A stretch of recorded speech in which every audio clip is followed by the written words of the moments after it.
Hello students, आज मैं आपको समझा रही हूँ how to balance any chemical equation. ठीक है, देखो हमें यहाँ दे रखा CH4 plus O2 CO2 plus H2। जो लेफ्ट हैंड साइड पे वो हमारे रिएक्टेंट हैं दोनों के दोनों। ठीक है, और जो राइट हैंड साइड पे एरो के बाद में उसे हम बोलते हैं प्रोडक्ट। तो सबसे पहले क्या करेंगे, हम एटम्स को काउंट करेंगे, क्योंकि जो बैलेंसिंग करेंगे एटम तुम्हारे लेफ्ट हैंड साइड पे होंगे उतना ही एटम तुम्हारे राइट हैंड साइड पे होंगे, तभी वो चीज़ बैलेंस करेगी। ठीक है, अब रिएक्टेंट में देखो कौन कौन सा एटम दे रखा है। यहाँ पे देखो कार्बन एटम है, ठीक है लिख दिया, हाइड्रोजन एटम है और ऑक्सीजन, तीन एटम है। यहाँ पर भी देखो कार्बन, हाइड्रोजन और ऑक्सीजन। ठीक, अब अगर हम लेफ्ट हैंड साइड पे देखें जो हमारा रिएक्टेंट है, तो रिएक्टेंट में कार्बन का कितना दे रखा है 1, तो यहाँ पे मैंने लिख दिया 1।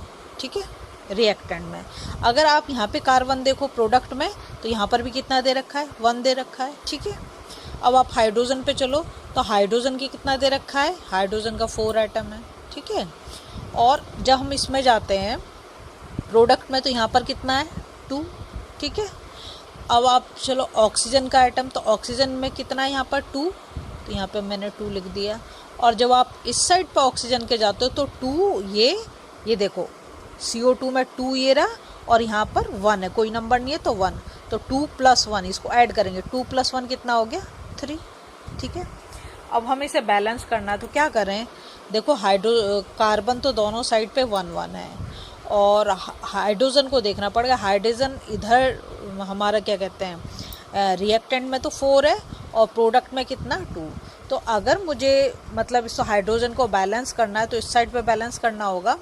तो अगर मैं इसके आगे देखो कभी भी यहाँ नीचे नंबर नहीं लटका सकती, ये हमारी बैलेंस ही है जो नीचे की तरफ नंबर लिखे हुए हैं, हमेशा सामने ही नंबर लिखोगे जब तुम बैलेंस करोगे। ठीक है, तो यहाँ पर अगर मैं इसको 2 लिख दूँ तो 2 2 जा 4, ये इसके साथ मल्टीप्लाई होगा।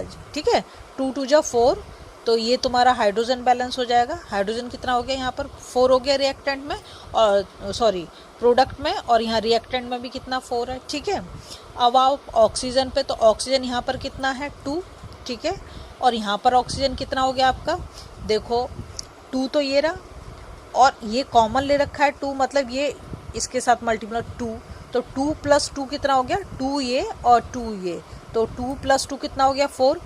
तो अब हमें किधर करना पड़ेगा, इधर रिएक्टेंट पे इसको बैलेंस करना पड़ेगा। तो अगर मैं इस ऑक्सीजन के सामने 2 लिख दूँ तो ये 2 2 जा 4 हो गया। ठीक है, अगर तुम चाहो तो एक ऐसा करो, ऐसा लाइन बना दो जो तुम फाइनल लिख रहे हो, तो तुम्हें समझने में आसानी हो जाएगी। ठीक है, अब यहाँ पे देखो, यहाँ पे हाइड्रोजन कितना है, लेफ्ट हैंड साइड पे तुम्हारा हाइड्रोजन कितना है, सॉरी पहले कार्बन के बारे में बात करेंगे। तो कार्बन कितना है 1, और प्रोडक्ट में कितना है कार्बन, यहाँ पर भी 1, तो बैलेंस है। अब हाइड्रोजन पे, हाइड्रोजन प्रोडक्ट में कितना है 4। अब यहाँ पे देखो हाइड्रोजन 2 2 जा 4, तो यहाँ पर भी 4 हो गया। ठीक है, अब इसको देखो ऑक्सीजन कितना है 4।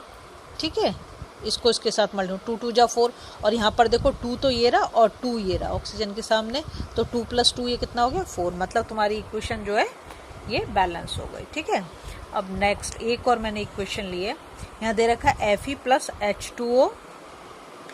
Fe + H2O क्या बनता है Fe3O4 + H2। सबसे पहला काम हम क्या करेंगे, सबसे पहला काम करेंगे हम नंबर ऑफ एटम कितने दे रखे हैं।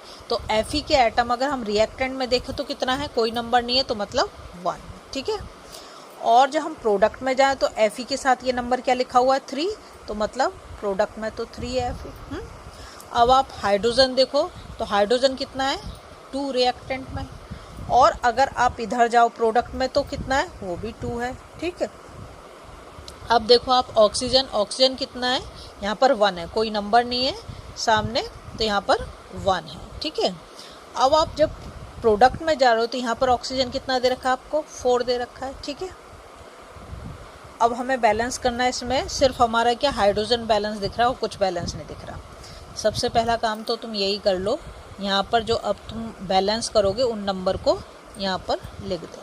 ठीक है, देखो तो यहाँ पर जब हम देखते हैं Fe कितना है, Fe यहाँ पर 1 है, यहाँ पर 3, तो यहाँ तो हम लटका नहीं सकते, जैसे मैंने तुम्हें पहले ही बताया, यहाँ पर लिख सकते हैं सामने, तो यहाँ पर मैंने 3 लिख दिया। तो अब तुम्हारा Fe कितना हो गया 3 हो गया।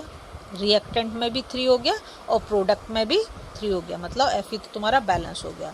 अब हम देखते हैं हाइड्रोजन को, तो हाइड्रोजन 2 यहाँ पर है, हाइड्रोजन 2 यहाँ पर है, मतलब ये तो बैलेंस है। लेकिन ऑक्सीजन को अगर आप देखो तो ऑक्सीजन यहाँ पर कितना है, 4 है। ऑक्सीजन तुम्हारा प्रोडक्ट में 4 और यहाँ पर कितना है, यहाँ पर तो 1 है।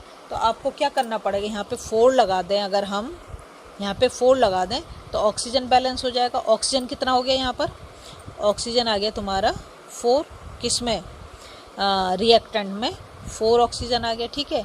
अब आप इधर जाओ तो इधर भी 4 है, मतलब ये तो हो गया। अब हमें किसी को देखना पड़ेगा हाइड्रोजन हमारा क्या हो गया, हाइड्रोजन का बैलेंस चला गया, क्योंकि हाइड्रोजन अब हम देखें रिएक्टेंट में तो 2 4 जा 8 हो गया, 2 4 जा 8 हो गया ना। तो अब मुझे किसको बैलेंस करना पड़ेगा, इधर हाइड्रोजन को बैलेंस करना पड़ेगा। तो इसको बैलेंस करने के लिए मैं इसके आगे अगर 4 लगा दूं तो 2 4 जा 8, तो यहाँ पर हाइड्रोजन कितना 8 और यहाँ पर भी हाइड्रोजन कितना हो गया 8, ठीक है। तो अब देखो, अगर देखो तुम Fe देखो रिएक्टेंट में तो 3 और यहाँ पर प्रोडक्ट में भी 3। अब हाइड्रोजन देखो तो यहाँ पर 2 4 जा 8 और यहाँ पर भी 2 4 जा 8, दोनों साइड इक्वल हो गया। अब ऑक्सीजन देखो तो ऑक्सीजन यहाँ पर कितना 4 और यहाँ पर भी 4, तो हमारी इक्वेशन क्या हो गई, बैलेंस हो गई। प्लीज़ अगर आपको अच्छा लग रहा है, आपको समझ आ रहा है, तो अपने कम से कम एक फ्रेंड के साथ ज़रूर शेयर करें।